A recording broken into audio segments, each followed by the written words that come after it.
Going on here providing another winning lineup for tomorrow, March 11th, in NBA Draftkings. Very excited about this lineup. I think it's a winner. And just gonna clear this is the lineup, but I'm gonna clear it. And as I add each player, just gonna describe why I like that player for tomorrow. Um, John Wall, I like tomorrow as a point guard because he is going up against a team that gives up the most points to opposing point guards. Um, this game did go into overtime, and he played a lot of minutes. I don't think they'll rest him. I think he'll play. I think he'll hit value. I think he could possibly give me 6 times value. They played once. He only played 27 minutes, and he gave 42. So I think if he plays again in the 30s, I'll get mid 50s to 60 for that 6 time value from John Wall tomorrow. If any news come out that he'll be limited, then I won't play him. But the matchup is there for him. Um, Bradley Beal went off today. I think tomorrow's more of a John Wall day. And Bradley Beal is going up against. Bradley Beal is in a good spot too, man. For this price, I don't hate him.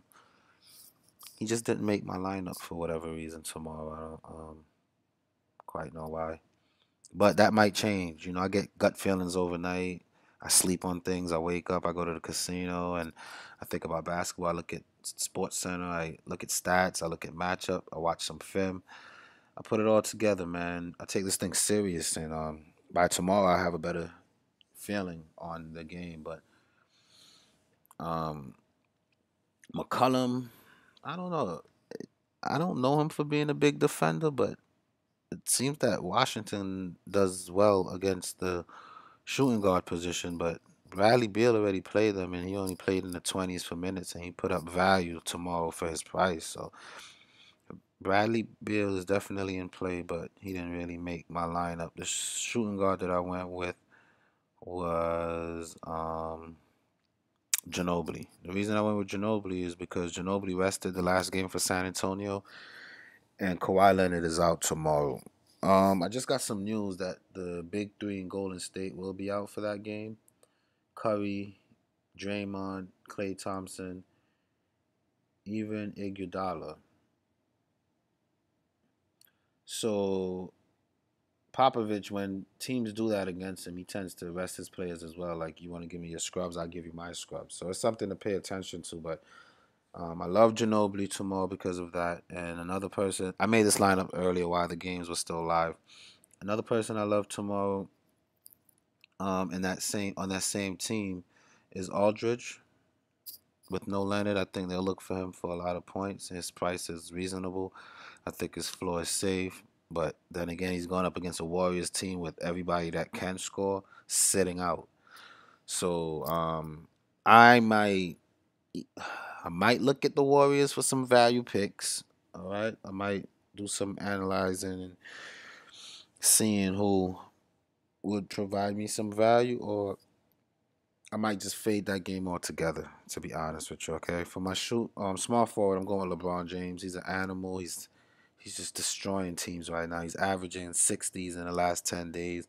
If I get 60s from him tomorrow, I'm satisfied.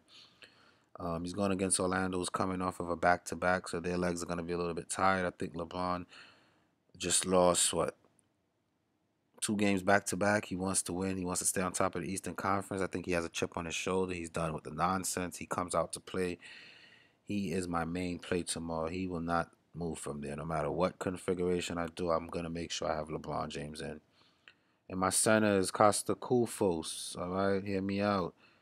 Costa Kufos. Now, tonight, Cauley Stein had a better game, so I get it. But Costa Kufos is just too cheap for a center that starts. And he's going up in a good matchup tomorrow against Denver in a fast paced team where a lot of shots are going to be going up, a lot of rebounds will be available for him. And I see him hitting 24. In 3 games, he played 24 minutes and he put up 27 points. I see him continuing that tomorrow. And yeah, he had a bad game today, and players are always due for that. But I'm happy that he did because if you look at his last 10 games, he'll give you a bad game and then a good one, a bad one. And this was before the Boogie trade. But since the Boogie trade, he hasn't given you 2 games without hitting value for the price that they have him listed for. So Costa Kufos won my approval with those numbers. The guard I like tomorrow is Ty Lawson. Same thing as Kufos. He just hasn't really disappointed.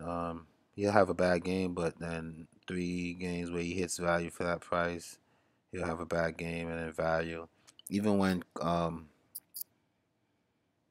Cousins was on the team, he gave good value. But he is someone that if I do some switching around, I would consider taking out Lawson and getting some value from San Antonio or Golden State. It's just I'm not gonna look into it too deep right now. I guess we can look at it when I do my slate breakdown in a couple minutes after this video. But Ty Lawson is definitely in play tomorrow. I love Ty Lawson. And then I had Nurkic. All right, if you are in the 6K area and you're capable of putting up 81 fantasy points, I am gonna play you. Okay, especially against a team that just went into overtime. Everybody's legs are tired. You're fresh. You've been at home. You're rested, and you have 81-point upside. He may not do that again tomorrow. He may give me 40. 40 is over 6 times value. There's no way I don't play Nurkic tomorrow. I love Nurkic. Nurkic and LeBron James are the 2 locks on my lineup tomorrow. No matter what configuration I do, LeBron James and Nurkic will be in play. And then I put Shabazz Muhammad for 4K. Initially, when I was making a lineup, I didn't want Shabazz. I really wanted Ilyasova, who's been pretty stable for 4K. He's been returning 24 on a steady basis. But then when I realized I didn't have Nurkic in my lineup, I thought I was going crazy. And I had to kind of downgrade a little bit and get Shabazz Muhammad, which is similar games, mid-20s. The thing with him, he's liable to give you 14, 21, 11. For this price, I'm pretty sure with the Golden State resting players that I'm going to find some value. I just have to really concentrate on who's going to be the value. And when I do my slate breakdown, I probably get a different lineup. So this is what I do. I make a lineup on my own time while the games are in session, and then I do my slate breakdown. Come up with a lineup when I'm talking out loud, thinking out loud, interacting with you guys. That's when that's when it seems that I make a better lineup too. So this is my lineup off of first instincts. Then I'm gonna do a slate breakdown after this video, and I'm gonna advertise my lineup from the breakdown and talking out loud and kind of going through each game and seeing the different scenarios. All right. Like, subscribe, recommend to your friends. You guys see that I'm winning most nights, man.